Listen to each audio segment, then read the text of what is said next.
Эрхэм үзэгчдээ бидний бэлтгэсэн дараагийн мэдээлэлд анхаарлаа хандуулна. Та мөнгөний хэдвчтэй боловч түүнийг байнга ашигладаггүй бол мөнгийг хэрэглэх соёлд суралцаагүй гэж хэлэхэд болно. Яагаад гэвэл Монгол Улсын тусгаар тогтнол соёл түүхийг агуулж байдаг, мөнгөнд дэвсгэртийг хүндэлдэггүй, ариг гамгүй ашигладаг гэдэгтээ санал нэгдэж байна уу? Тийм бол дараах мэдээллийг харцгаая. Төгрөг бол нэг талаасаа арилжааны хэрэгсэл, за нөгөө талаараа Монгол Улсын тусгаар тогтнолын баталгаа. Тийм ч учраас төрийн сүлдээ мөнгөнд нэмэгдэлтээрээ залсан байдаг. Монгол Улс мөнгөнд дэвсгэртээ гадаадд хэвлүүлдэг учраас өртөг өндөртэй. Хэвлэгдсэн мөнгө хэдий удаан хугацаанд хэрэглэгдэн төдий чинээгээр үйлдвэрлэлийн өртөг хэмнэгдэх юм а. Гэтэл Монгол төгрөг маш хурдан илэгдэн модож байна. Үзэгчдээ тэгэхээр яг одоо миний гарт 1000 төгрөг байна. За энэ бол хамгийн богино насжилттай мөнгө. Тухайлх юм бол одоо устгалд ороход бэлэн болчихсон байгаа энэ 1000 төгрөг 2013 онд үйлдвэрлэгдэжээ. За хүний буруу хэрэглэнээс үүдэлтэйгээр ердөө 4 орчим жил хэрэглэгдээд устгах хэмжээнд хүртлээр илэгдэж муудсан байна. Монгол төгрөг дунджаар 3.8 жил наслдаг бол Америк нэгдсэн улсын мөнгөнд тэмдэгтийн дундаж наслалт 8 жил байна. Монголд хамгийн урт буюу 5.6 жилийн насжилттай мөнгөнд дэвсгэрт 10-20 мянган төгрөгийн дэвсгэртүүд юм а. Харин Америк нэгдсэн улсын хамгийн урт насжилттай дэвсгэрт бол 100 ногоон 12 жил наслдаг байна. Гадаадын мөнгө одоо Монгол мөнгөнд тэмдэгтийн хийж байгаа одоо материалын хувьд бол арай өөр боловч гол одоо энэ илэгдэж мууж байгаа гол шалтгаан нь бол хүмүүсийн зөв зохисгүй хэрэглээ, соёлгүй хэрэглэнээс үүдэж байгаа.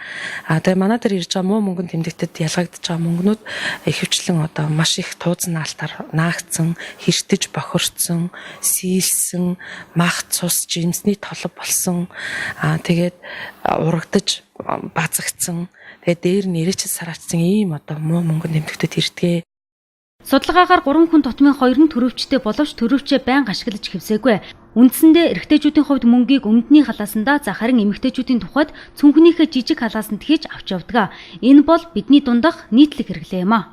Зарим хүмүүс аюу сайхан ингээд аваад явна. Заримд бүр ингээд үрчиж шорж ягаад одоо кармандаа хийдэг юм хаанаа ч хийдэг юм. Бүр тэр байтхаа бүр үнэр танартай мөнгө орж ирдэг. Тэр үнэр танартай мөнгө чи мань мачин гараараа ингэж аваад нэг газар тавиал. Тэгээд одоо яг өөрийнхөө юугаар одоо бас нэг ариулал мөнгөндөө хийн тэр үгч хийх аргагүй. Одоо надад бол тэр учиргүй доллар бариад хүн орж ирдэг.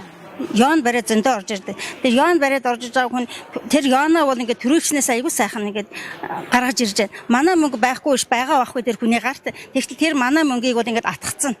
Өрчөйдөгцөн.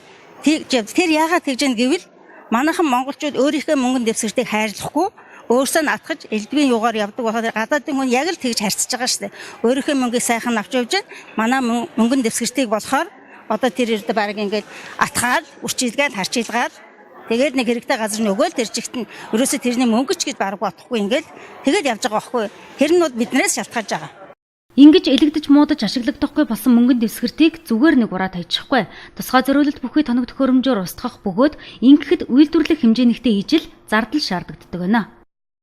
За Монголын үндэсний мөнгөнд тэмдэгт буюу төгрөг нь Монгол улсын нэрийн утас юм а. Энэ нь зөвхөн төлбөр тооцоонд зориулагдсан төлбөрийн баталгаад хэрэгслээ. За гэтэл ингэж уул аваанд тавьж байгаа нэг өсөндөө зориулалтын бусаар ашиглаж байгаа үйлдэл юм а. Уул аваанд өргөж байгаа зүйл өөрөө яагаад тэр байгальтай шингэх гэж юм бол одоо нөө байгалийн тэнцвэрт байдал цэвэр ариун байх үүднээсээ л тэгж өргөж байгаа. Тэгэхээс бол нэх юм аваад шүү баахан юм өргөж нь уул аваагаа тагчин гэл баахан эсвэл улаа үлдээл баахан ууц шүүс тавиад нөгөөдх нь өмхөр жилсрээ ч юм уу. Эсвэл баахан мөнгө ирээлүүлээ тавьчдаг. Нөгөөдх нь олон жил бороо шороонд ороод л тэнд хийсэл хог болж идэг. Өөрөө энэ үнгүйдэж байгаа шинж гарч ирнэ. Ерөөсөө л юм. Тэгэхээс бол тэр мөнгийг нэгэн аваад ч юм уу тэрийг арилжахгүй. Мөнгө өргөлөөгээ танд тэрний оронд нэг хатга будаа өргөл одоо илүү их буянтай ачтай зүйл болох шалтгаан гарч ирв. Нэг төгрөг овоон дээр харин $1 хэдвчэнд байдаг. Энэ бол Монгол төгрөгөө үнэгүйдүүлж байгаагийн тод жишээ юм а.